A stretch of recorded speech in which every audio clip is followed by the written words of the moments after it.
ఈరోజు మన అంశము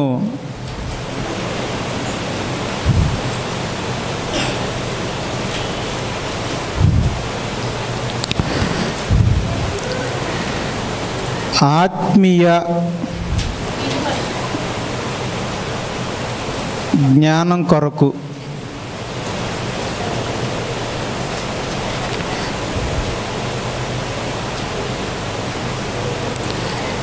ప్రార్థించుట.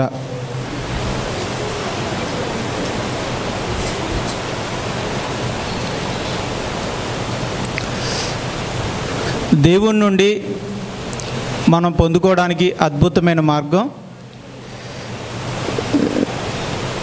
ప్రార్థన. మరి గొప్ప ప్రార్థన ద్వారా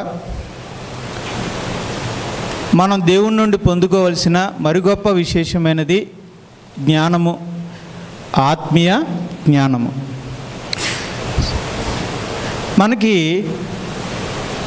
మనకి అన్నాను అంటే ఇక్కడ ఉద్దేశం క్రీస్తు ప్రభులో కొనసాగే వారికి, ఈ లోకంలో క్రీస్తు మార్గంలో నడిచి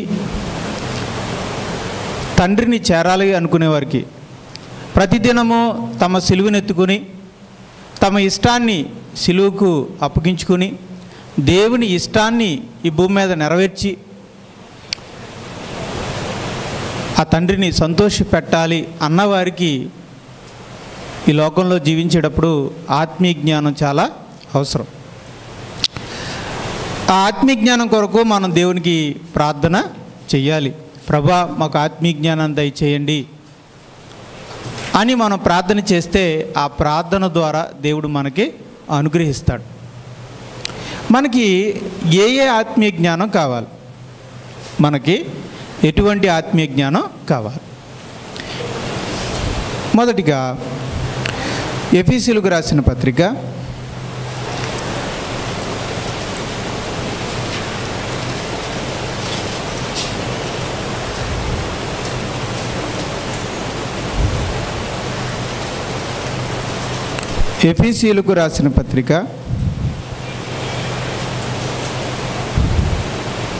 1వ అధ్యాయము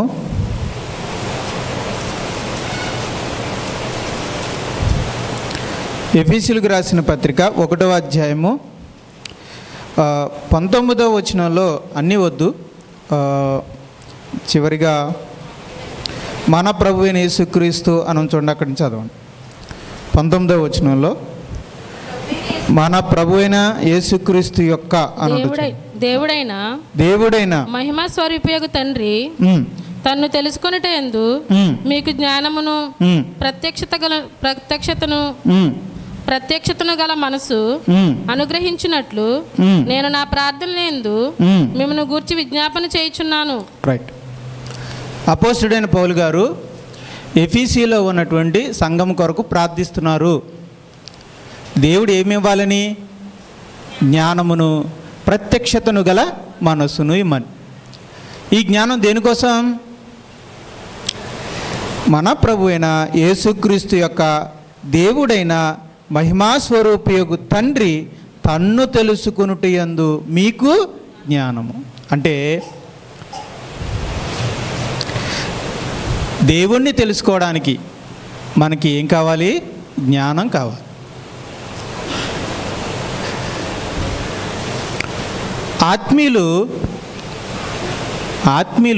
ఆత్మీయులమైన మనము ఎవరి ఇష్ట ప్రకారంగా జీవించాలి? ఇప్పుడు మనం సిలువేయాలి అంటున్నాం. దేనికి సిలువేయాలి?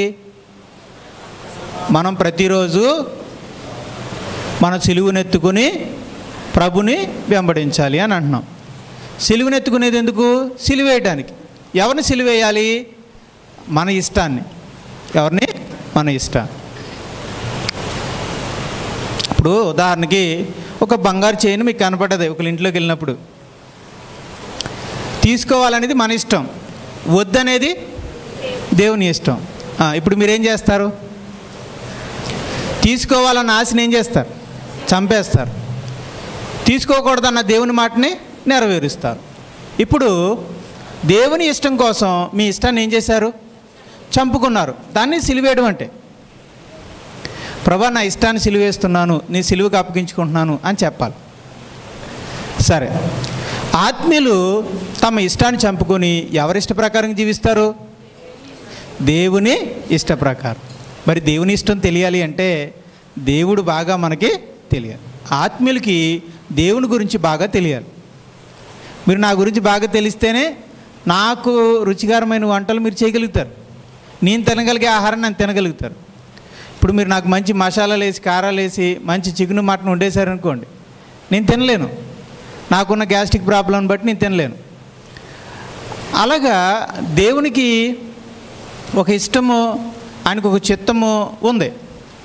అది మనకు తెలియాలంటే దేవుడేంటో మనకి తెలియాలి. మరి దేవుడు అంటే ఏంటో తెలియాలంటే మనకేం కావాలి? జ్ఞానం కావాలి.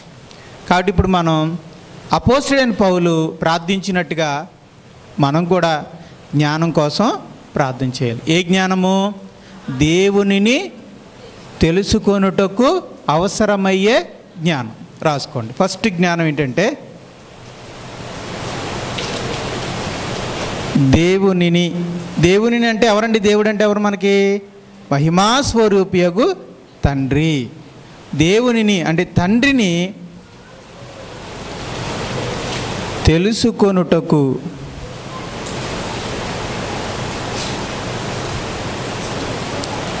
కావలసిన జ్ఞానం.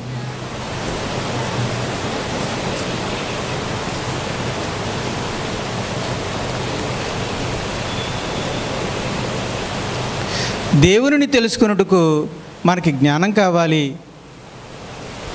మనకి జ్ఞానం కావాలి. జ్ఞానం లేనిదే మనం దేవుణ్ణి తెలుసుకోలేం. కొలసీలకు రాసిన పత్రిక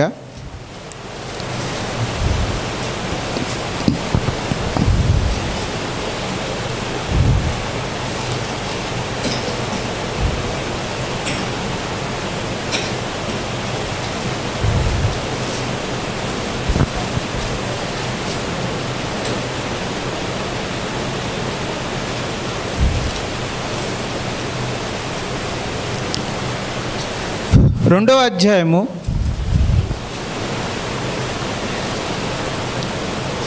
2వ వచనం.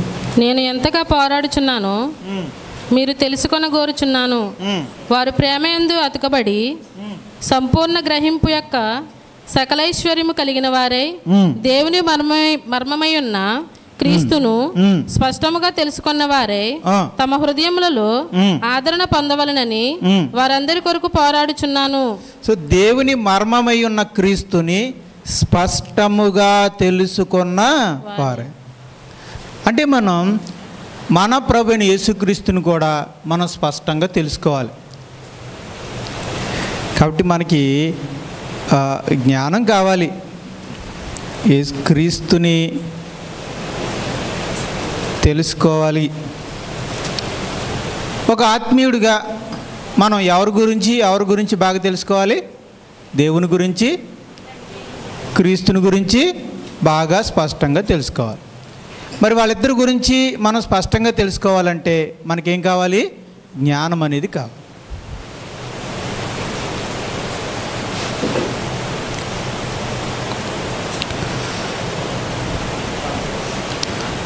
రెండోదిగా 1 పేతురు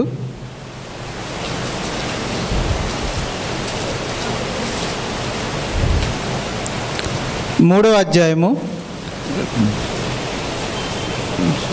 1 పేతురు 3వ అధ్యాయము 7వ వచనం. అటువలనే పురుషులారా జీవమును కృపావరములో మీ భార్యలు మీతో పాలువారై ఉన్నారని ఎరిగి ఎక్కువ బలహీనమైన ఘట్టమని భార్యను సన్మానించి మీ ప్రార్థనలకు అభ్యంతరము కలగకుండానట్లు జ్ఞానము చొప్పున వారితో కాపురం చేయుడి. ఒక విశ్వాసి అయిన భర్తకి బలహీనమైన ఘటముగా ఉన్న భార్యతో విశ్వాసముగా కాపురం చేయాలి అంటే జ్ఞానం అనేది కావాలి. తన విశ్వాస జీవితాన్ని నిలబెట్టుకోవాలి అంటే జ్ఞానముగా కాపురం చేయమని దేవుని వాక్యం సెలవిస్తుంది.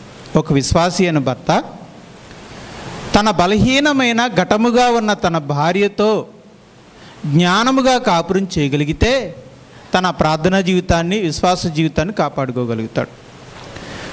మరి ఒక విశ్వాసి అయిన భర్తకి తన బలహీన ఘటమై ఉన్న భార్యతో కాపురం చేయడానికి ఏం కావాలి? జ్ఞానం కావాలి. అది రాసుకుందాం. రెండోది ఏంటంటే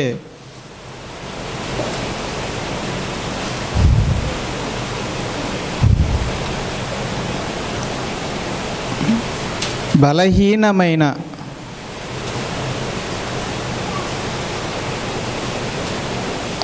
భార్యతో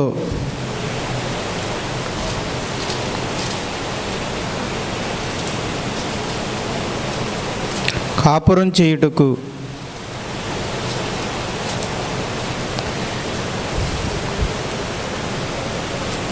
విశ్వాసికి భర్తకు జ్ఞానం కావాలి.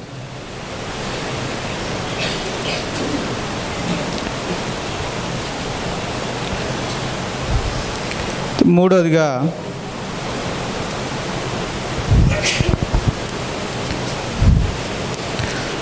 మొదటి తిమోతి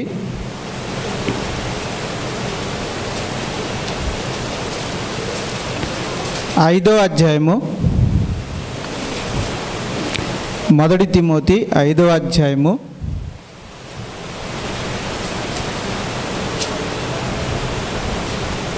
14వ వచనం. కాబట్టి యవన స్త్రీలు వివాహం చేసుకుని పిల్లలను కని గృహ పరిపాలన జరిగించుచు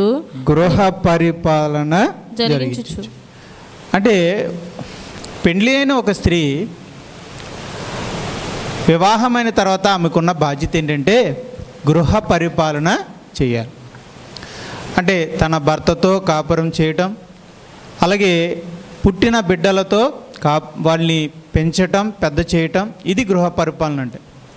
అంటే ఇంటికి సంబంధించిన అన్ని విషయాలను కలిపి గృహ పరిపాలన అంటారు. ఒక స్త్రీకి ఉండే బాధ్యత, భర్త పట్ల ఉండే బాధ్యత, అత్తామాంగారుల పట్ల ఉన్న బాధ్యత, పుట్టిన బిడ్డల పట్ల ఉన్న బాధ్యత అన్నీ కలిపి గృహ పరిపాలన అంటారు.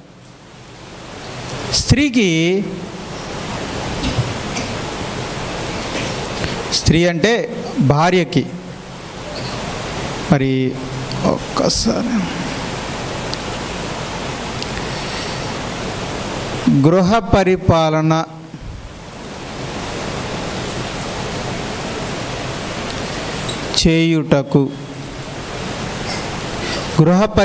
చేయుటకు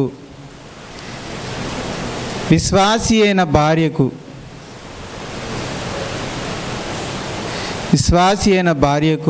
ఏం కావాలి? జ్ఞానం కావాలి.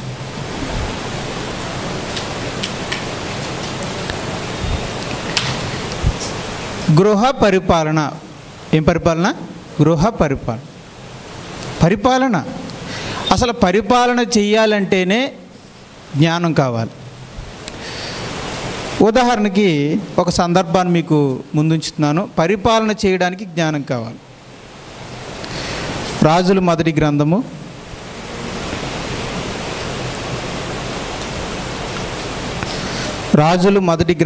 3వ అధ్యాయము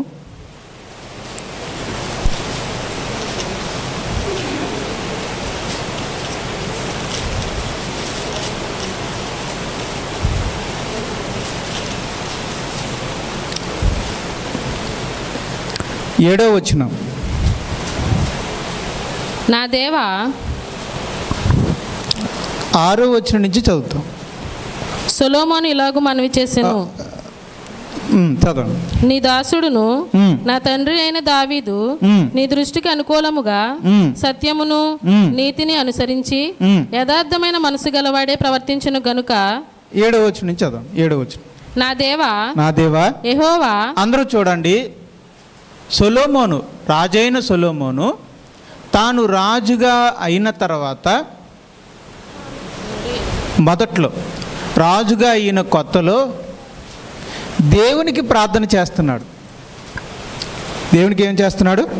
ప్రార్థన. ఎక్కడుండి చేస్తున్నాడు తెలుసా మీకు? కలలో ఉండి ప్రార్థన చేస్తున్నాడు. రాత్రి వేళ అరే మనకి ఎప్పుడైనా అలాంటి కళ వచ్చిందా? చాలా అంత అద్భుతం అండి. మనకు వస్తే అన్నీ పిచ్చి కళలో అంతే కదా. మనకన్నీ కూడా సింహం తోరినట్టు, పులి తోరినట్టు, లేకపోతే ఏదైనా ఆవరించినట్టు, లేదా మనకేదో ప్రమాదం జరిగినట్టు, ఇలాంటివన్నీ పిచ్చి పిచ్చి కళలన్నీ వస్తూ ఉంటాయి. లేదంటే కొన్ని చెడ్డ కళలు వస్తూ ఉంటాయి, మన తప్పుడు భావాలు బయట పెట్టేలా కళలు వస్తూ ఉంటాయి. కానీ సొలొమోను గారికి ఎంత అద్భుతమైన కళ వచ్చిందంటే, ఆ కళలో దేవునికి ప్రార్థిస్తున్నాడట. నాకు వచ్చిందండి ఒకసారి కళ, చెప్పే ఉంటాను మీ అందరికీ. సినిమా హాల్లో కూర్చున్నాను నేను కళ్ళలో వెళ్ళేసరికి. నేను ఎక్కడున్నాను? సినిమా హాల్లో ఉన్నాను. అయ్య బాబు ఇప్పుడు ఇక్కడున్నాను, నేను ఇక్కడెందుకు ఉన్నాను నేను అని ఎంత కంగారు పడిపోయానో. ఇలాంటివన్నీ వస్తాయి మనకి. కానీ ఎలాంటి కళలు రావాలంటే మనకు నిజంగా ఇలాంటి దైవికమైన కళలు, దేవుడు ప్రత్యక్షమైనట్టు, మాట్లాడినట్టు, లేదంటే మనం ప్రార్థనకి వెళ్తున్నట్టు, దేవుని వాక్యాన్ని వింటున్నట్టు, మనం ఒకరిని ప్రోత్సహిస్తున్నట్టు, సువార్త చెప్పినట్టు, మనం బైబిల్ చదువుతున్నట్టు, దేవదూతలు మనల్ని దేవదూతల్ని మనం ఏదో సందర్భంలో కలిసినట్టు, ఇలాంటి దైవికమైన ఆధ్యాత్మికమైనటువంటి కళలు మనకి రావాలి. అలా రావాలి అంటే బాగా బైబిల్ చదవాలి, మన మదిలో దేవుని వాక్యాన్ని నింపుకోవాలి. అలాగే మనం ప్రార్థన చేయాలి. మనం పండుకునే ముందు బైబిల్ చదువుకొని ప్రార్థన చేసుకొని మన తలంపులని, మన మదిని మనం దేవుని వాక్యం చేత, ప్రార్థన చేత నింపుకుంటే మనకు వచ్చే కళలు కూడా మంచిగా ఉంటాయి. సొలొమోను ఈ కళ రాకముందు గిబియోను అనే ఉన్నత స్థలం మీద 1000 దహన బలులు అర్పించాడట. ఎన్ని బలులు? 1000 దహన బలులు అంటే 1000 పొట్టేళ్ళు వేసాడు అనుకోండి. 10 కాదు, 100 కాదు, 200 కాదు, 300 కాదు, 1000 పొట్టేళ్ళు లేదా 1000 పశువుల్ని బలిచ్చాడు, దహన బలిగా అర్పించాడు. అప్పుడు ఆయన మనసంతా ఎవరితో నిండిపోయి ఉంటుంది? 1000 దహన బలులు అర్పించాడంటే అప్పుడు ఆయన మనసంతా దేనితో నిండిపోయి ఉంటుంది? దహన బలులు, దేవుడు, అర్పణ, ఆ మనసుతో నిండిపోయింది. ఆ మనసుతో పడుకున్నాడు కాబట్టే ఏ కళ వచ్చింది? దేవుడు ప్రత్యక్షమైనట్టుగా, ఆయన ప్రార్థిస్తున్నట్టుగా అటువంటి కళలు వచ్చాయి. మనం అప్పుల గురించి ఆలోచించుకుంటూ పడుగా ఉన్నాం అనుకోండి, అయ్యో వస్తాయి. చనిపోయిన వాళ్ళ గురించి ఆలోచించుకుంటూ పడుకున్నాం అనుకోండి, వాళ్ళే ప్రత్యక్షమవుతారు. మనం పడుకునేటప్పుడు మనకి ఇలాంటి వాళ్ళే గుర్తొస్తూ ఉంటారు. చనిపోయిన వాళ్ళు, లేకపోతే ఎప్పుడో చనిపోయినటువంటి తాతలు, ముత్తాతలు, వీళ్ళందరూ గుర్తొస్తూ ఉంటారు. మనం పడుకునేటప్పుడు ఆలోచించుకుంటూ పడుకుంటాం, మనకు వచ్చే కళ్ళు కూడా అలాగే వస్తాయి. ఉదయాన్నే లేచి అమ్మో చచ్చిపోయిన ఆయన మాకు గుర్తొచ్చాడు, మా కళ్ళలోకి వచ్చాడు అని చెప్పి మనం కంగారు పడుతూ ఉంటాం. ఎందుకు వస్తారు? మనం వాళ్ళ గురించి ఆలోచించాం కాబట్టి వస్తారు. అసలు వాళ్ళు కళ్ళలోకి రావడానికి వాళ్ళకి ఇక్కడెక్కడున్నారు? వాళ్ళు వేరే లోకంలో ఉన్నారు. ఎక్కడ? పాతాళ లోకంలో ఉన్నారు, బంధించబడి ఉన్నారు. పాతాళ లోకం ఎలాంటిదంటే జైలు లాంటిది అనమాట. కంతే వెళ్ళినోళ్ళు వెళ్ళినట్టు మూసేస్తుంది, ఇక బయటికి రానివ్వదు. మరి కళ్ళలోకి వచ్చింది ఎవరో? మన ఆలోచన, మన భ్రమ. కాబట్టి మనం ఏం ఆలోచిస్తున్నాం దాన్ని బట్టే కళ్ళు వస్తాయి. చక్కగా దేవుని వాక్యము, ప్రార్థన, దైవికమైన ఆలోచనలతో ప్రార్థనాపూర్వకంగా మనం పొందుకుంటే మనకు వచ్చేటువంటి కళలు కూడా పవిత్రమైనవిగా, దైవికంగా ఉంటాయి. అలాగే ఒక మంచి దైవికమైన కళ సొలొమోను గారికి వచ్చింది. ఆ కళలో మోకరించి ప్రార్థన చేస్తూ ఉన్నాడు. ఏమని? నా దేవా యెహోవా, నీవు నా తండ్రి అయిన దావీదునకు బదులుగా నీ దాసుడనైన నన్ను రాజుగా నియమించి ఉన్నావు. అయితే నేను బాలుడను, కార్యములు జరుపుటకు నాకు బుద్ధి చాలదు. నీ దాసుడినైన నేను నీవు కోరుకొనిన జనుల మధ్య ఉన్నాను. వారు విస్తరించి ఉన్నందున వారిని లెక్క పెట్టుటయు, వారి విశాల దేశమును తనిఖీ చేయుటయు అసాధ్యము. ఇంత గొప్పదైన ఈ జనమునకు న్యాయము తీర్చగలవాడు ఎవడు? అక్కడ కలలో ఉండి దేవునికి ప్రార్థిస్తూ, యెహోవా దేవా, నా తండ్రి అయిన దావీదుకు బదులుగా నన్ను నీవు సింహాసనం మీద కూర్చోబెట్టావే, ఇంతమంది ప్రజలకు న్యాయం తీర్చి పరిపాలన చేయమనే గొప్ప బాధ్యత నువ్వు నాకు అప్పగించావు. మరి నేను బాలుని కదా, మరి బాలునైనా నాకు మరి నేను ఇంత గొప్ప జనసమూహమునకు, ఇంత గొప్ప ప్రజలకు నేను న్యాయం తీర్చగలనా, పరిపాలన చేయగలనా, నా జ్ఞానం సరిపోతుందా అని అంటున్నాడు. ఆయన ఏం చిన్నపిల్లడేం కాదండి, అప్పటికి ఆయనకి 40 సంవత్సరాలు. కానీ జ్ఞానంలో నేను చిన్నోడిని అంటున్నాడు. అది నేను బాలుణ్ణి అంటే అర్థం ఏంటండి? ఆయన సింహాసనం ఎక్కేసరికి ఆయన వయసు ఎంత అమ్మా? 40 సంవత్సరాలు. ఎన్ని సంవత్సరాలు? 40 సంవత్సరాల వయసులో సింహాసనం ఎక్కాడు. అంతేనండి సొలొమోను. మరి 40 సంవత్సరాల వయసులో ఉన్నవాడు చిన్నపిల్లోడా? మరి చిన్నోడిని నేను అంటున్నాడంటే అర్థం ఏంటండి? జ్ఞానం విషయంలో చిన్నవాడు, పరిపాలించే విషయంలో నేను చిన్నవాడిని, నా జ్ఞానం సరిపోదు అని తనను తాను తగ్గించుకుంటూ ప్రార్థన చేశాడు. దాన్నే మనం ఏమంటాం? Very good. ఏమంటాం మనం దాన్ని? దీనత్వం. దీనత్వంతో కూడిన ప్రార్థన. ఎప్పుడైతే దీనత్వంతో కూడిన ప్రార్థన చేసి ఏమంటున్నాడు అంటే, కాబట్టి నేను మంచి చెడ్డలు వివేచించి నీ జనులకు న్యాయం తీర్చినట్లు నీ దాసుడనైన నాకు వివేకము గల హృదయమును దయచేయము. ఏమడుగుతున్నాడు? నీ ప్రజలను పరిపాలించడానికి కావలసిన జ్ఞానమును నాకు దయచేయము.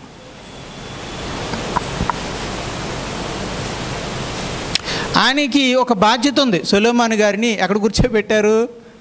ఆయన తండ్రి అయిన దావీదు సింహాసనం మీద కూర్చోబెట్టారు. ఇప్పుడు ఆయన భుజాల మీద ఒక బాధ్యత ఉంది. ఏంటది? ఇశ్రాయేలులను పరిపాలించాలి. ఆ పరిపాలించడానికి నాకు జ్ఞానం సరిపోదు, నాకు జ్ఞానం కావాలి ప్రభా, జ్ఞానం దయచేయి అని అడిగాడు. ఇప్పుడు ఓ స్త్రీ, ఓ విశ్వాసి అయిన ఓ భార్య, నీ భుజముల మీద కూడా ఎప్పుడైతే వివాహమైందో ఆ రోజున నీ భుజాల మీద ఏముంది? గృహ పరిపాలన చేసే బాధ్యత నీ మీద ఉంది. ఇక్కడున్న నా సోదరీమణులందరికీ నేను చెప్పేది ఏంటంటే, మీ భుజాల మీద కూడా గృహ పరిపాలన చేసే బాధ్యత ఉన్నది. ఏ బాధ్యత? అంటే మీరు కూడా పరిపాలన చేయాలి, కానీ రాజ్యాన్ని కాదు, మీ ఇంటిని, మీ కుటుంబాన్ని వరకే. మీ ఇంటిని పరిపాలన చేసే బాధ్యత మీ భుజాల మీద ఉంది. అయితే ఇప్పుడు మీరు కూడా ఏమడగాలైతే, పరలోకమందున్న మా తండ్రి, ఈ గృహాన్ని పరిపాలించే బాధ్యత నా భుజాల మీద ఉంది. అయితే నా భర్తని, నా పిల్లల్ని, మా అత్తని, మా మావయ్య గారిని, ఈ కుటుంబాన్ని అంతటినీ పరిపాలించగలిగే జ్ఞానం నాకు లేదు, కాబట్టి నాకు జ్ఞానమును దయచేయండి అని ప్రార్థన చేయండి. అదే ఇక్కడ మనం రాసాం. గృహ పరిపాలన చేయుటకు విశ్వాసి అయిన భార్యకు ఏం కావాలి? జ్ఞానం కావాలి. ఓకేనా? యవనస్తురాలైన పిల్లలు రేపు వివాహమైన తర్వాత ఇదే మొదటి ప్రార్థన చేయాలి. ఆ ఇంట్లోకి వెళ్ళకముందు కళ్ళు మూసుకుని ఇదే ప్రార్థన చేయాలి. అంతే కదా? తొలిగా అక్కడికి వెళ్ళినప్పుడు దిష్టి తీయించుకోవడం కాదు, అక్కడికి వెళ్ళి గడప ముందు నిలబడి ప్రార్థన చేయాలి. తండ్రి, మరి ఇప్పుడు దాకా మా ఇంట్లో ఉన్నాను, ఇప్పుడు మరి నా భర్త ఇంట్లోకి వస్తున్నాను, మరి భర్తని, ఈ ఇంటిని నేను పరిపాలన చేసే బాధ్యత నాకు అప్పగిస్తున్నారు, మరి పరిపాలన చేయడానికి కావాల్సిన జ్ఞానాన్ని నాకు దయచేయి అని ప్రార్థన చేసుకున్నప్పుడు ఇంట్లోకి ప్రవేశించాలి. ఆల్రెడీ ప్రవేశించిన మనం ఇప్పుడు మనం గ్రహించుకుని ప్రార్థన చేయాలి. సొలొమోను గారు ఎక్కక ముందు ప్రార్థన చేశాడా? సింహాసనం మీద ఎక్కేసాక ప్రార్థన చేశాడా? సింహాసనం మీద ఉండే ప్రార్థన చేశాడు. సామెతలు 14:1. సామెతలు 14:1. జ్ఞానవంతురాలు తన ఇల్లు కట్టును. మూఢురాలు చాలను. జ్ఞానవంతురాలు తన ఇల్లు కట్టును. ఈ కట్టడం అంటే ఏంటో మీకు తెలుసు కదా. మీరు ఏమైనా తాపీ మేస్త్రిలా ఇల్లు కట్టడానికి? అమ్మా, అసలు తాపీ మేస్త్రిలా మీరు ఎప్పుడైనా ఉంటారా ఆడపిల్లలో? మరి మీరు కట్టే ఇల్లు ఏంటి? కుటుంబం అనే ఇల్లు. మరి కుటుంబం అనే ఇల్లుని కట్టాలి అంటే ఆ స్త్రీకి ఏముండాలి? జ్ఞానం ఉండాలి. అదే అంటున్నాడు, గృహ పరిపాలన చేయుటకు విశ్వాసి అయిన భార్యకి ఏం కావాలైతే? జ్ఞానం కావాలి. ముందుకు వెళ్దాం. 6ది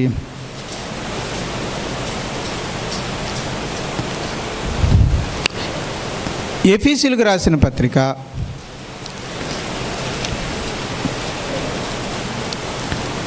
6 6వ అధ్యాయము, ఎఫెసీయులకు రాసిన పత్రిక 6వ అధ్యాయము 4వ వచనం. తండ్రులారా మీ పిల్లలకు కోపము రేపక ప్రభు యొక్క శిక్షలోను బోధలోను వారిని పెంచుడి. ప్రభు యొక్క శిక్షలోను బోధలోను వారిని పెంచుడి.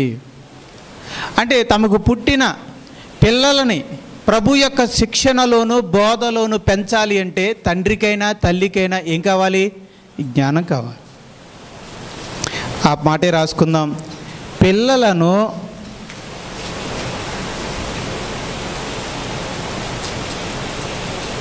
ప్రభు యొక్క శిక్షణలోను బోధలోను పిల్లలను ఆత్మీయంగా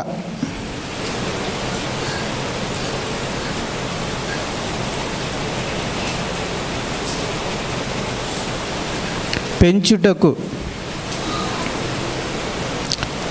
తల్లిదండ్రులకు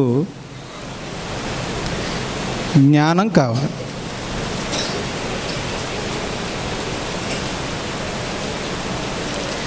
దేవుడు మనకిచ్చిన బహుమానాలు పిల్లలు. ఆ పిల్లల్ని ఆత్మీయంగా పెంచమని దేవుడు ఆజ్ఞ ఇచ్చాడు. మరి తల్లిదండ్రులుగా ఆ పిల్లల్ని మనం దేవుడు చెప్పినట్టుగా ఆత్మీయంగా పెంచాలి అంటే మనకి ఏం కావాలి? తల్లిదండ్రులుగా జ్ఞానం అనేది కావాలి.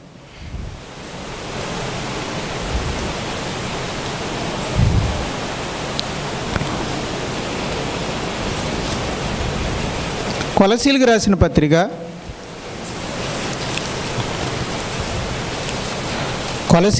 పత్రిక 4వ అధ్యాయము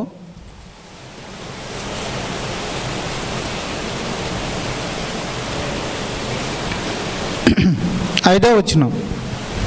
సమయం పోనీయక సద్వినియోగం చేసుకొనుచు సంఘమునకు వెలుపటి వారి ఎడల జ్ఞానము కలిగి నడుచుకొనుడి.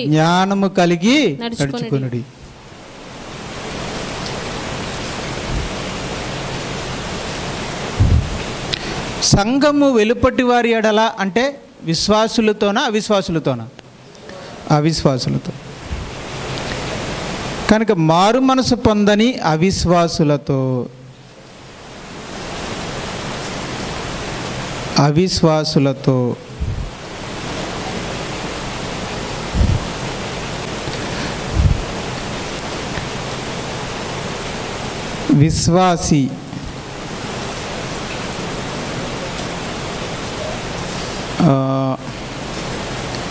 విశ్వాసి వ్యవహరించుటకు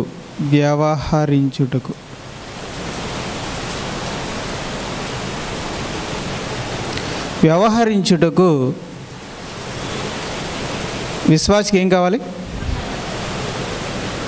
జ్ఞానం కావాలి. ఇప్పుడు వాళ్ళు మారు మనసు పొందని వారు, సంఘం వెలపటి వారు ఎడల అంటే వారు అవిశ్వాసులు, మారు మనసు పొందని వారు, దేవుని భయం లేనివారు. అమ్మో దేవుని తీర్పు ఉంది, దేవుని శిక్ష ఉంటుంది అనే అవగాహన లేనివారు కనుక వాళ్ళకి ఇష్టం వచ్చినట్టుగా ప్రవర్తిస్తారు, వాళ్ళకి నచ్చినట్టుగా వాళ్ళు పనులు చేసుకుంటూ వెళ్తారు, వాళ్ళకి నచ్చినట్టుగా వాళ్ళు మాట్లాడతారు. మరి మనం మనకి ఇష్టం వచ్చినట్టుగా చేయడానికి ఉండదు, మనం నచ్చినట్టుగా మాట్లాడడానికి ఉండదు. మనకంతా ఏంటంటే అమ్మో ఈ మాట మాట్లాడాలా వద్దా అనే ఒక భయం, దేవుని భయం అనేది ఉంటుంది, ఒక పరిధి అనేది ఉంటుంది మనకి. వాళ్ళకి ఆ పరిధి అనేది ఉండదు.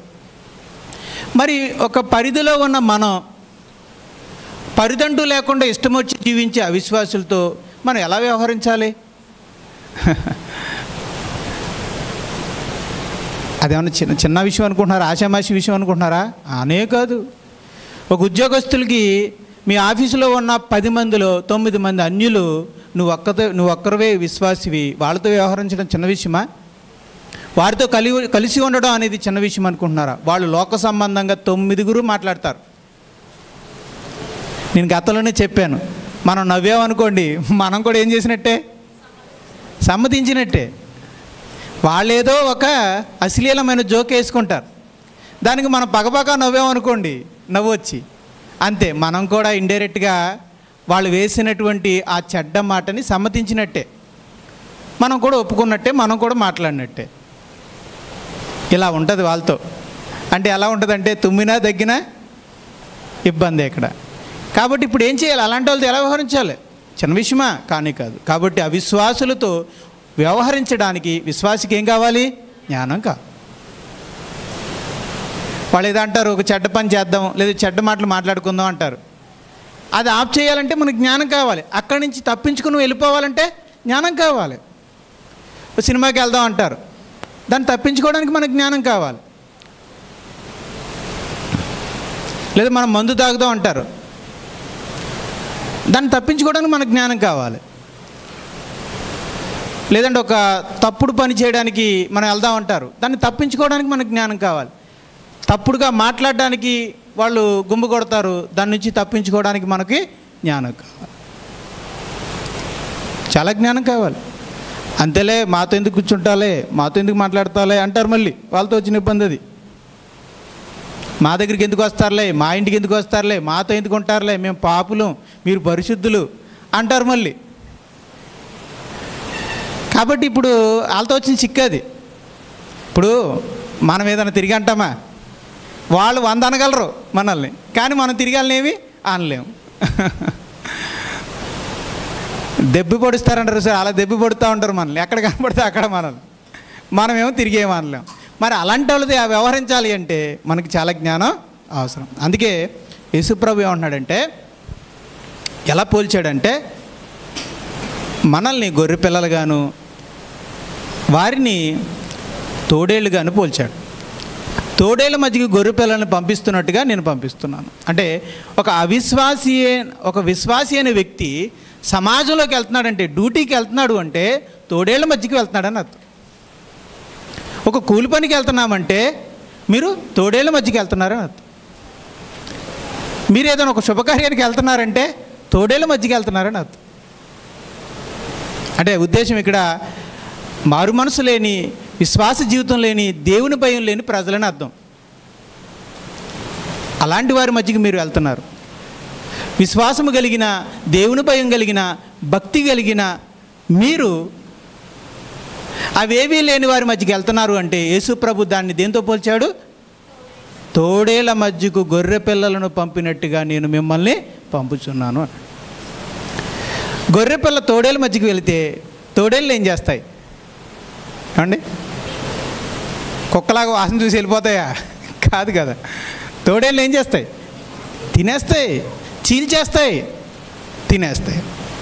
కాబట్టి తోడేళ్ళ నుంచి గొర్రె పిల్లలకి ఏముంటుంది? ప్రమాదం ఉంటుంది. మరి ప్రమాదం ఉన్నప్పుడు గొర్రె పిల్ల తోడేళ్ళ నుంచి తప్పించుకోవాలంటే గొర్రె పిల్లకి ఏముండాలి?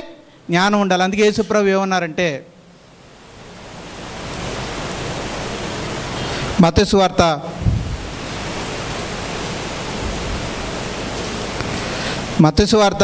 10వ అధ్యాయము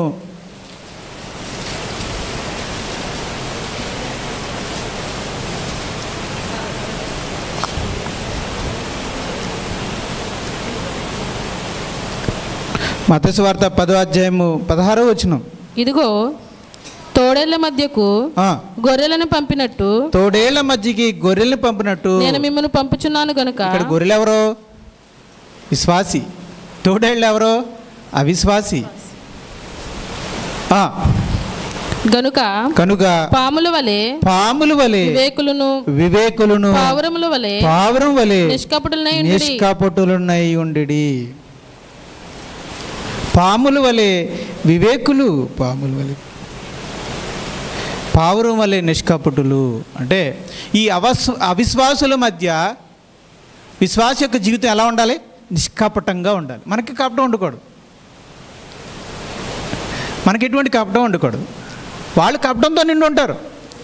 మన సాటి ఉద్యోగస్తులు మనతో నవ్వుతూనే మాట్లాడతారు, కానీ మన గురించి వెళ్ళి పై వాళ్ళకి చెడ్డగా చెప్తారు. మన అధికారులకి చెడ్డగా చెప్తారు. వాళ్ళే నిన్న మనతో నవ్వుతూ మాట్లాడిన వాళ్ళే. వాళ్ళకి మనసాక్షి ఉండదు. నేను అనుభవంతో చెప్తున్నాను, వాళ్ళకి అసలు వాళ్ళకి ఏం మనసాక్షి ఉండదు. మనతో బాగానే మాట్లాడతారు, పోయి మన గురించి చెడ్డగా అధికారులకు చెప్తారు. ఏమని? ఇదిగో ఇలాంటోడు, అలాంటోడు, ఈ లోపాలు కలిగినవారు ఇలా చేశారని మన లోపాలన్నీ తీసుకెళ్ళి చెప్తారు. లోపాలు లేని చేసే పనుల్లో లోపాలు ఉండవా? ఉంటాయి. ఎందుకు చెప్పిన వారిలో లేవా లోపాలు? ఉంటాయి. మనం వెళ్ళామని చెప్పామా? పై అధికారులకి చెప్పలేదు. కానీ వాళ్ళు మాత్రం పోగేసుకుని వెళ్ళి చెప్తారు. కానీ మనతోనే ఉంటారు. మరి దీన్ని ఏమంటారండి? కపటం అంటారు. ఏమంటారు దాన్ని? కపటం. మరి నీలో ఉన్నదేంటి? నిష్కపటం. ఎదుటి వాళ్ళు లోపాలు కనబడినా సరేలే, లోపాలంటూ ఎవరిలో ఉండాలి అని చెప్పి నువ్వు పై అధికారికి చెప్పలేదు. అది నీ నిష్కపట్యం, కపటం లేని తత్వం. కానీ నీతోనే ఉండి మంచిగా మాట్లాడుతూ నీవన్నీ తీసుకెళ్ళి పై అధికారులకు చెప్పారంటే దాన్ని ఏమంటారు? కపటం.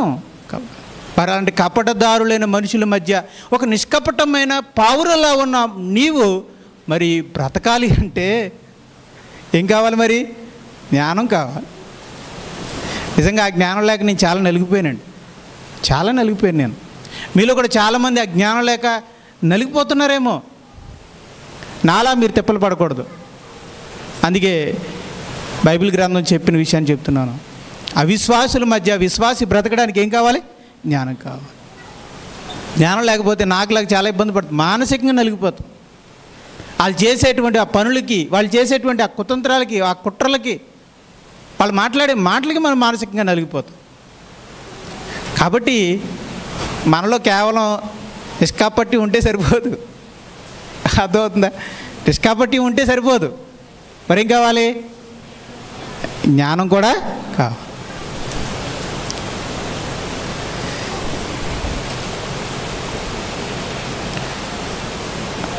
ఉదాహరణకి యేసుక్రీస్తు వారు మంచి ఉదాహరణ. యేసుక్రీస్తు వారి మధ్య ఎలా ఉన్నాడైనా? పరిచయులు శాస్త్రుల మధ్య గొర్రె వలె ఉన్నాడు. శాస్త్రులు పరిచయులు ఎలా ఉన్నారు?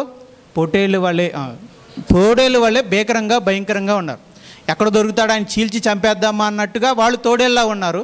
వాళ్ళ మధ్యన ఏ కపటం లేనివాడిగా యేసుప్రభు ఎలా ఉన్నాడు? గొర్రె వలె ఉన్నాడు. ఒకరోజు వచ్చి, ప్రభువా నువ్వు చెప్పినట్టుగా ఎవరో చెప్పరు, నువ్వు చేసిన అద్భుత కార్యాలు ఎవరో చేయరు, నువ్వు మొహమాటం లేనివాడివి, నిర్లక్ష్యం లేనివాడివి, ఎవరిని లక్ష్య పెట్టవు, నువ్వు సత్యమనే చెప్పేవాడివి, నువ్వు చాలా అద్భుతమైన బోధకుడివి అని మాకు ఒక ప్రశ్న ఉంది మనసులో, చెప్పమంటావా అని అన్నారు. చెప్పండి అన్నారు. ఏంటంటే కైసరు ఉన్నాడు కదా, ఆ కైసరికి పన్ను ఇవ్వటం న్యాయమా అన్యాయమా అని అడిగారు. యేసుప్రభు న్యాయమే అన్నాడు అనుకోండి, యూదులు వచ్చి వాళ్ళతో కొట్టేస్తారు. బ్రిటిష్ వాళ్ళకి పన్ను కట్టండి అంటే మన దేశం వాళ్ళు ఊరుకుంటారా? ఊరుకోరు కదా. కనుక కైసరికి పన్ను ఇస్తాము న్యాయమే అంటే యూదులు రాలిచ్చి కొట్టేస్తారు. అన్యాయం అన్నారు అనుకోండి, సైనికులు వచ్చేస్తారు, బ్రిటిష్ వాళ్ళు వచ్చి అరెస్ట్ చేసి తీసుకెళ్ళిపోతారు అన్యాయం అంటున్నాడని. అంటే ఇప్పుడు ఏంటండి, ఊహు అన్నా సరే ఇక్కడ ప్రమాదమే, న్యాయమే అన్నా అన్యాయమే అన్నా సరే ప్రమాదమే. అంటే ఇది అంటే ఎలా అంటే ముందు ఇది అంటారు కదా ఉదాహరణ, ముందు నుయ్య వెనకాలేమో గొయ్య అన్నట్టు అయిపోయింది యేసుప్రభు పరిస్థితి. అప్పుడు యేసుప్రభు ఏమన్నాడంటే, ఆ పన్ను కట్టే ఆ నాణ్యాన్ని తీసుకురండి అన్నాడు. తీసుకొచ్చారు. దీని మీద ఉన్న రూపం ఎవరిది? కైసరిది. దాని మీద ఉన్న చేవ్రాత ఎవరిది? కైసరిది. దాని మీద ఉన్న ముద్ర ఎవరిది? కైసరిది. ఇది కైసరిది కనుక కైసరికి ఇచ్చేయండి, దేవునివి దేవునికి ఇవ్వండి అన్నాడు. ఇక వాళ్ళు మారు మాట మాట్లాడలేదు, అక్కడి నుంచి సైలెంట్గా వెళ్ళిపోయి. ఇక్కడ యేసుప్రభు ఉపయోగించింది ఏంటి అమ్మా? జ్ఞానం. అది మనకు కావాలి. గొర్రె పిల్లగా ఉన్న యేసుప్రభు తోడేళ్ళు లాంటి శాస్త్రుల పరిచయాల మధ్య ఏం ఉపయోగించాడు? జ్ఞానాన్ని ఉపయోగించాడు. ఆయన నిష్కపటంగా జీవించాడు, అలాగే వారితో జ్ఞానంగా వ్యవహరించాడు. మరొక రోజు వచ్చారు, బోధకుడా నీవు ఈ దేవాలయంలో శుద్ధీకరణ చేసావు కదా, మేకల్ని గొర్రెల్ని అన్నీ తోరేసావు, వ్యాపారస్తులందరిని బయటికి తోరేసావు, నీకు ఎవరు అధికారం ఇచ్చారు అని అడిగారు. నీకు ఎంత అధికారం ఎవరిచ్చారు నీకు ఈ అధికారం అన్నారు. అప్పుడు యేసుప్రభు ఏమన్నాడంటే, సరే అయితే నేను మీకు జవాబు చెప్తాను, నేను ఒక ప్రశ్న వేస్తాను చెప్పండి అన్నాడు. నా ప్రశ్న ఏంటంటే, బాప్తీసం ఇచ్చే యోహానికి బాప్తీసం ఇచ్చే అధికారం ఎవరిచ్చారు అని అడిగాడు. అప్పుడు కానీ వాళ్ళు దేవుడు ఇవ్వలేదు అన్నారనుకోండి, ప్రజలు రాలిచ్చి కొట్టేస్తారు. ఎందుకని? బాప్తీసం ఇచ్చే యోహాన్ని ఏమనుకుంటున్నారు? వాళ్ళందరూ దేవుని ప్రవక్త అనుకుంటున్నారు. దేవుని ప్రవక్తను ప్రజల్లో ఉన్నటువంటి వ్యక్తిని అలా అవమానపరిస్తే యూదులు ఒప్పుకోరు, రాళ్ళతో కొట్టేస్తారు. దేవుడు ఇచ్చాడు అని అన్నారనుకోండి, అప్పుడు యేసుప్రభు వెంటనే ఏమంటాడు? మరి మీరు వెళ్ళి ఎందుకు బాప్తీసం తీసుకోలేదు అంటాడు.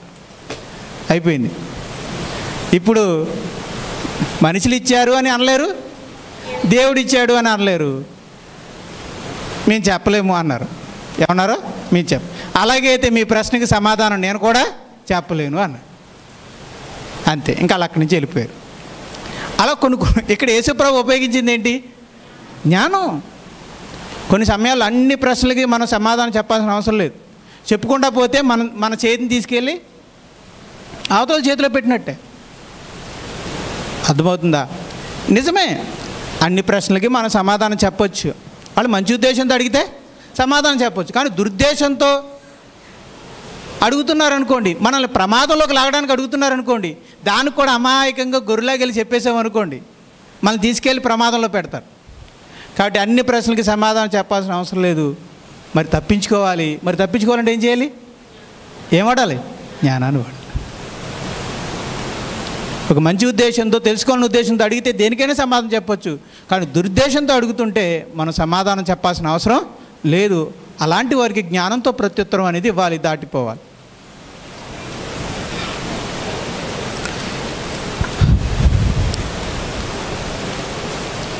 ఎఫెసీయులకు రాసిన పత్రిక 5వ అధ్యాయము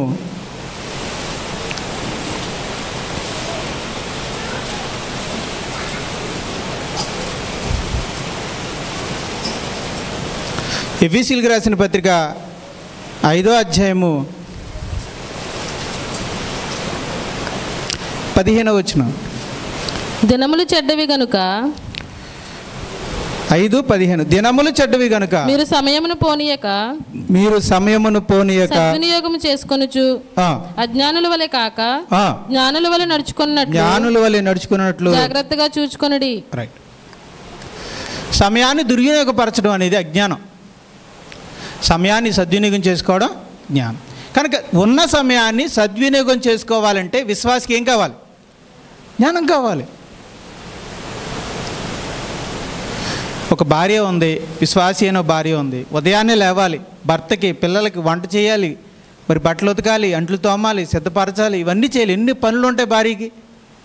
మరి ఇన్ని పనుల మధ్యలో సమయాన్ని సద్వినియోగం చేసుకోవాలి, ప్రార్థన చేయాలి, దేవుని వాక్యాన్ని చదవాలి, ప్రార్థనలో గడపాలి. మరి ఎలా? జ్ఞానం కావాలి. సమయాన్ని సద్వినియోగం చేసుకోవాలంటే ఏం కావాలి?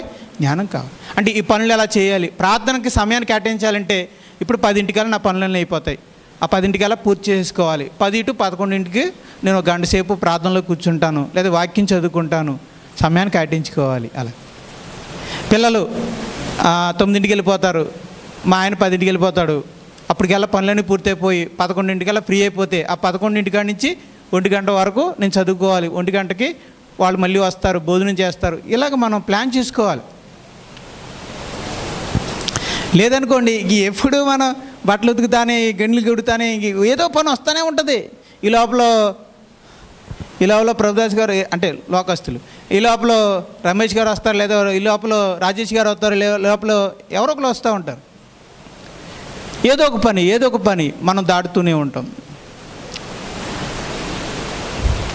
ఒకరోజు మన జీవితంలో ప్రార్థన అనేది లేకుండా, బైబిల్ అనేది లేకుండా, ఆధ్యాత్మికంగా దేవునితో సంభాషించే అవకాశం లేకుండానే ఒకరోజు గడిచిపోయిందంటే మన జీవితంలో చాలా కోల్పోయామని అర్థం.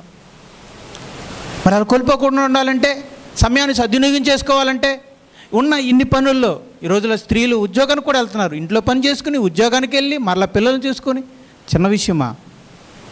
సహోదరులు పనులకి వెళ్తున్నారు, కూలి పనులకి వెళ్తున్నారు, 3ంటికి వెళ్తున్నారు, మరలా వస్తుంటే నిద్ర మొత్తం వచ్చేస్తూ ఉంటుంది. పగలంతా పడుకుని ఉండాలి. అలాంటప్పుడు నిద్ర వచ్చేస్తూ ఉంటే ఎలా బైబిల్ చదవగలం? ఎలా ప్రార్థన చేసుకోగలం?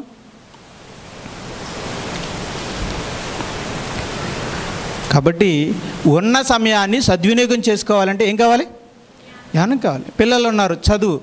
పొద్దున్నే రెడీ అవుతారు, స్కూల్కి వెళ్తారు, చదువు. మళ్ళీ వస్తారు, హోంవర్క్లు అంటారు, చదువు. మరి ఎప్పుడు చదువుకోవాలి బైబిల్?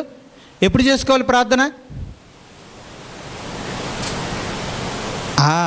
అదే, దానికే జ్ఞానం కావాలి. ఇన్ని పనుల మధ్యలో కూడా పిల్లలు ఇంత చదువుకుంటున్నా కూడా మీరు బైబిల్ చదవచ్చు, ప్రార్థన చేయొచ్చు. ఇంత స్త్రీలు మీరు ఇంటికాడ ఉండేవారైతే అన్ని పనులున్నా మీరు ప్రార్థన చేయొచ్చు, చదువుకోవచ్చు. ఒకవేళ ఉద్యోగం చేసి పనికి వెళ్ళేవారైనా, పనులు చేసుకుని ఉద్యోగానికి వెళ్ళేవారైనా సరే, అంత బిజీలో కూడా మీరు బైబిల్ చదవచ్చు, ప్రార్థన చేయొచ్చు. ఎలా? జ్ఞానం కావాలి. ఏం కావాలి? జ్ఞానం కావాలి. అది కూడా రాసుకోండి. సమయమును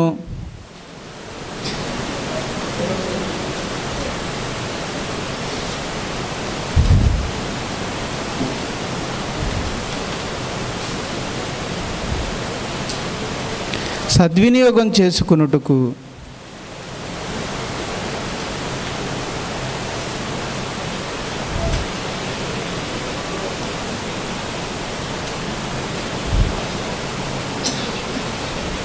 జ్ఞానం కావాలి.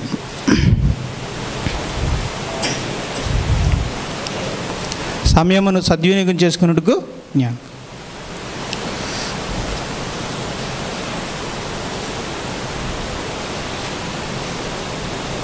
రైట్. ఒక విశ్వాసిగా, ఒక ఆత్మీయులుగా మనకి ఏం జ్ఞానం కావాలి? రాసుకోండి. అయిపోయిందా? రైట్. అయితే ఇప్పుడు నాతో చెప్పండి, ఒక విశ్వాసికి, ఒక ఆత్మీయుడిగా మనకి ఏ జ్ఞానం కావాలి? దేవునిని, క్రీస్తుని తెలుసుకొనుటకు జ్ఞానము కావాలి.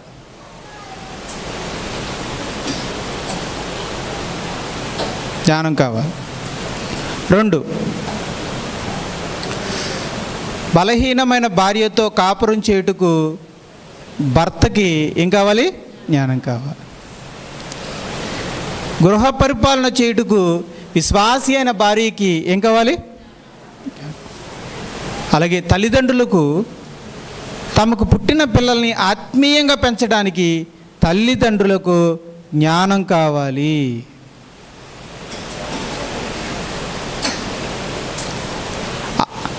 అవిశ్వాసుల మధ్య విశ్వాసి వ్యవహరించుటకు జ్ఞానం కావాలి. సమయమును సద్వినియోగం చేసుకున్నట్టుకు జ్ఞానము కావాలి.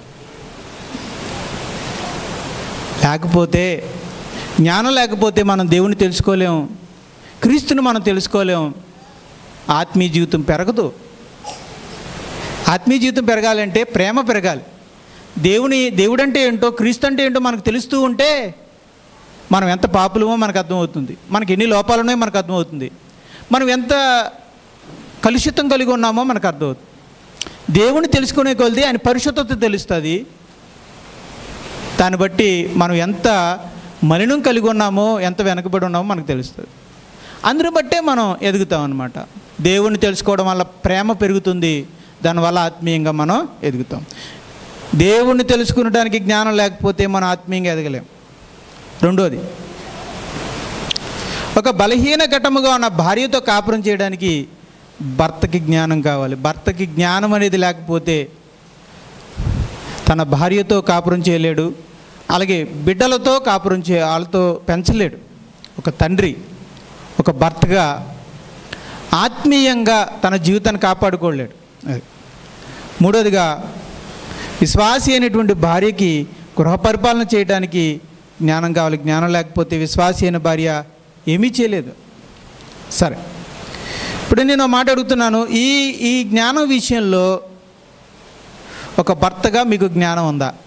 సమృద్ధిగా ఉందా? ఒక విశ్వాసి అయిన భార్యగా మీ గృహ పరిపాలన చేయడానికి జ్ఞానం సమృద్ధిగా ఉందా? మీ పిల్లల్ని ఆత్మీయంగా పెంచడానికి తల్లిదండ్రులుగా మీ జ్ఞానం సమృద్ధిగా ఉందా? అవిశ్వాసుల మధ్య విశ్వాసిగా వ్యవహరించడానికి జ్ఞానం సమృద్ధిగా ఉందా? సమయాన్ని సద్వినియోగం చేసుకునడానికి మీకు జ్ఞానం సమృద్ధిగా ఉందా? ఒకవేళ ఈ జ్ఞానమే సమృద్ధిగా ఉండుంటే మరి మీ ఆత్మీయ జీవితాలు ఎందుకు ఎంత వెనకబడి ఉన్నాయి? దేవుని తెలుసుకోవడం విషయంలో, క్రీస్తుని తెలుసుకోవడం విషయంలో ఎంత వెనకబడి ఉన్నాము అంటే ఆత్మీయ జీవితంలో ఎంతగా వెనకబడి ఉన్నాము అంటే మనకి జ్ఞానం సమృద్ధిగా ఉందన్నా కొదువుగా ఉందన్నా? కొదువుగా ఉంది. భార్యతో జ్ఞానంగా కాపురం చేయలేక ఎప్పుడు గొడవ పడుతూ కీచులాడుతూ భార్య విషయంలో ఓడిపోతున్న భర్తగా, భార్యతో ఎలా వ్యవహరించాలో తెలియక ఓడిపోతున్న భర్తగా మనం ఉన్నామంటే జ్ఞానం సమృద్ధిగా ఉందనా కొదువుగా ఉందనా? కొదువుగా ఉంది. ఒక విశ్వాసి అయిన ఒక భార్యగా గృహ పరిపాలన భర్తతోనూ పిల్లలతోనూ అత్త మామగారులతోనూ వ్యవహరించడం విషయంలో ఓడిపోతున్నారు అంటే విశ్వాసి అయిన భార్యకి జ్ఞానం సమృద్ధిగా ఉందనా కొదువుగా ఉందనా? తల్లిదండ్రులైన వారు వాళ్ళ పిల్లల్ని ఆత్మీయంగా పెంచలేకపోతున్నారు అంటే సమృద్ధిగా ఉందనా కొదువుగా ఉందనా? ఈరోజు మీ పిల్లల యొక్క ఆత్మీయ జీవితాలు మనం చూస్తే వాళ్ళు ఆత్మీయత ఎంతవరకు ఉంది అక్కడే అర్థమవుతుంది మనం ఓడిపోయామా గెలిచామా అని. విశ్వాసులు అవిశ్వాసుల మధ్య మనం వ్యవహరించే తీరు, మనం ఓడిపోతున్నాం. వాళ్ళ మాటల్లో ఓడిపోతున్నాం, వాళ్ళ కుతంత్రాల్లో ఓడిపోతున్నాం, వాళ్ళ చేష్టలు మనం చూసి ఓడిపోతున్నాం. అవిశ్వాసుల దగ్గర అనేక సందర్భాల్లో మాటల్లోనూ వ్యవహారాల్లోనూ ఆలోచనల్లోనూ భావోద్వేగాల్లోనూ మనం ఓడిపోతున్నాము అంటే మనకు జ్ఞానం సమృద్ధిగా ఉందనా కొదువుగా ఉందనా? మన జీవితంలో సమయాన్ని సద్వినియోగం చేసుకోలేకపోతున్నాం. రోజులు వెళ్ళిపోతున్నాయి కానీ అధ్యాయాలు మిగిలిపోతున్నాయి. బైబిల్ చదివే తక్కువైపోతుంది, ప్రార్థన చేసుకునే తక్కువైపోతుంది. ప్రార్థనా జీవితం లేదు, బైబిల్ చదివింది లేదు, కానీ రోజులు గడిచిపోతూ ఉన్నాయి. దేవునితో మనం గడిపే సమయం తక్కువగా ఉంటుంది.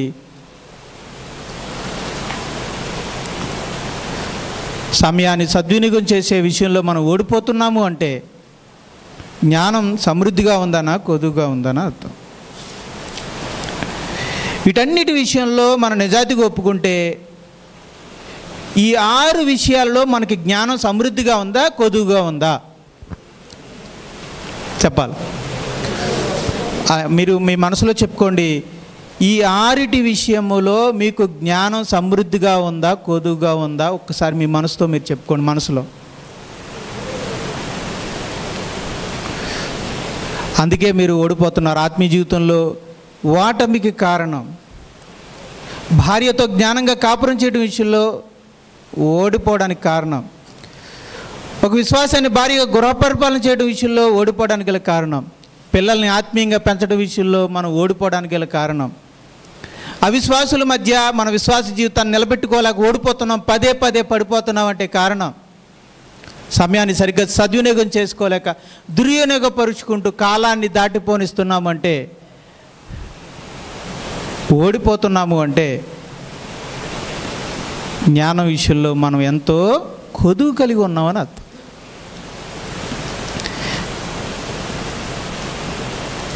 అలా అని చింతిస్తూ కూర్చుంటే పరిస్థితులు మారవు.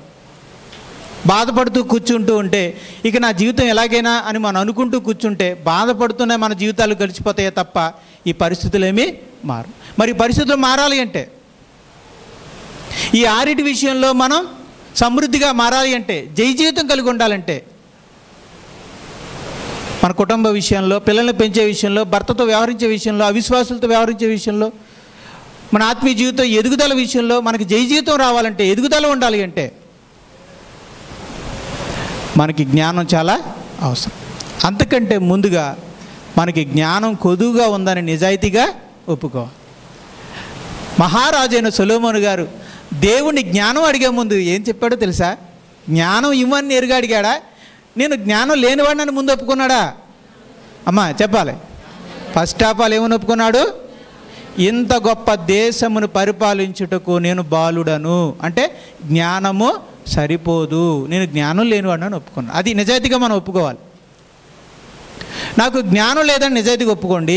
ఇప్పుడు ప్రార్థన చేసేటప్పుడు ఒకవేళ నాకు జ్ఞానం కావాలని ఒకవేళ మీలో ప్రార్థన చేయాలనే ఉద్దేశం మీకుంటే మీరు మోకరించినప్పుడు మొదటగా మీరు చేయవలసిన మాట, ప్రభువా ఈ 6 విషయంలో నేను జ్ఞానం లేనివాడిని, కొదువు కలిగి ఉన్నాను, అందుకే నేను 6 విషయంలో ఓడిపోయాను. నా భర్తతో, నా భార్యతో, నా పిల్లలతో, అత్తమాంగారులతో, అవిశ్వాసులైనటువంటి సాటి వారితో నేను ఓడిపోయి ఉన్నాను.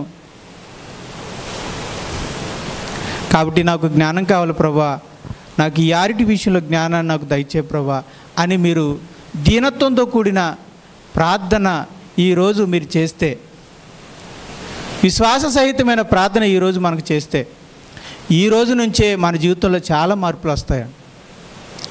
ఒకటి, నిజాయితీగా ఒప్పుకొని దీనత్వంతో విశ్వాసంతో ప్రార్థన చేస్తే ఆ మార్పులు ఈ రోజు నుంచే మీరు మీ జీవితంలో చూస్తారు.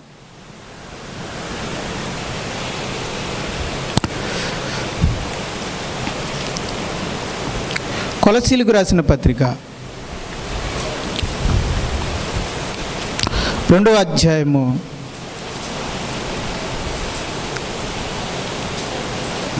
3వ వచనం.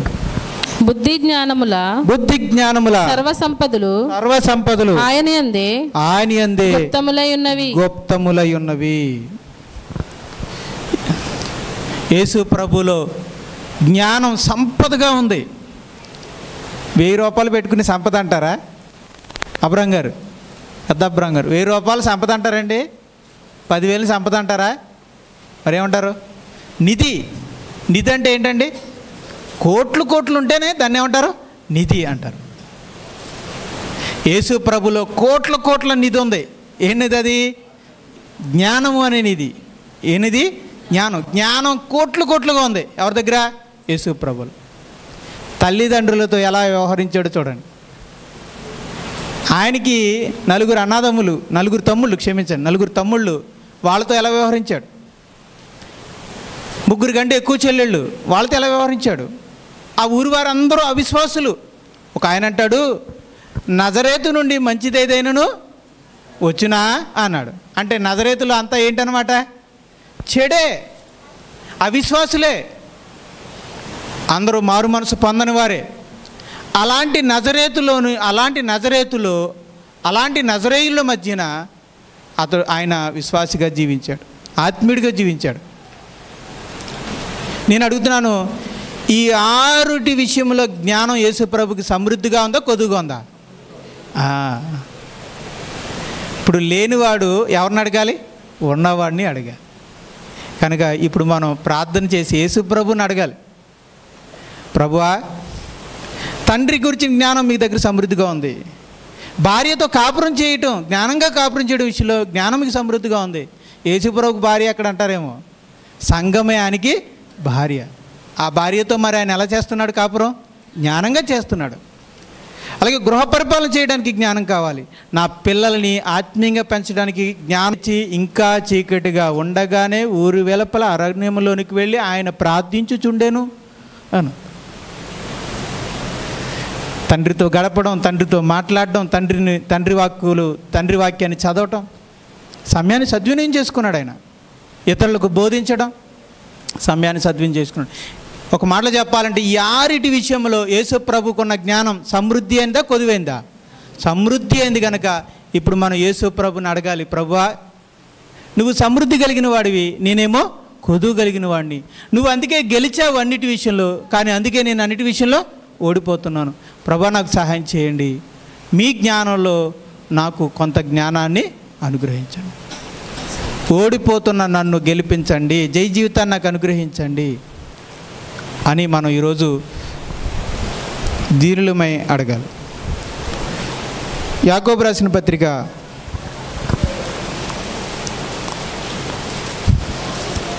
5వ వచనం 6వ వచనం. మీలో ఎవరికైనాను జ్ఞానము కొదువుగా ఉన్న యెడల అతడు దేవుని అడగవలెను, అప్పుడు అది అతనికి అనుగ్రహింపబడును. ఆయన 6వ వచనం. అయితే అతడు ఏమాత్రమును సందేహింపక విశ్వాసముతో అడగవలెను. జ్ఞానము కొదువుగా ఉన్న ఎడల, ఏ జ్ఞానం? విశ్వాసులైనటువంటి మనలో ఎవరికైనా జ్ఞానం కొదువుగా ఉన్న ఎడల అంటే ఏ జ్ఞానము? ఈ 6 జ్ఞానాలు కొదువుగా ఉన్నాయా మీలో ఎవరికైనా? మనలో ఎవరికైనా జ్ఞానం కొదువుగా ఉందా? అయితే ఇప్పుడు మనం ఎవరిని అడుగుదాం? దేవుణ్ణి అడుగుదాం. ఎలా అడుగుదాం? సందేహిస్తూ అడుగుదామా? ఇస్తాడా ఇవ్వడని అడుగుదామా? విశ్వాసంతో అడుగుదామా? తప్పక దేవుడు నాకు ఇస్తాడని విశ్వాసంతో అడగాలి. ఒకటి, నిజాయితీగా ఒప్పుకోవాలి. రెండోది, తగ్గించుకుని అడగాలి. మూడోది, విశ్వాసంతో అడగాలి. మరి మోకరించి ప్రార్థన చేద్దామా? మోకరించండి, ప్రార్థన చేద్దాం. ప్రభువా, నాకు జ్ఞానాన్ని దయచేయండి. ప్రభువా, నేను ఈ జ్ఞానం విషయంలో నేను లోటు కలిగి ఉన్నాను ప్రభువా. అందుకే నేను ఓడిపోతున్నాను. నా కుటుంబాన్ని పరిపాలించడం విషయంలో నా భర్త ఎదుట ఓడిపోతున్నాను, నా భార్య ఎదుట ఓడిపోతున్నాను, నా పిల్లల విషయంలో ఓడిపోతున్నాను, అత్తమ్మంగారుల విషయంలో ఓడిపోతున్నాను.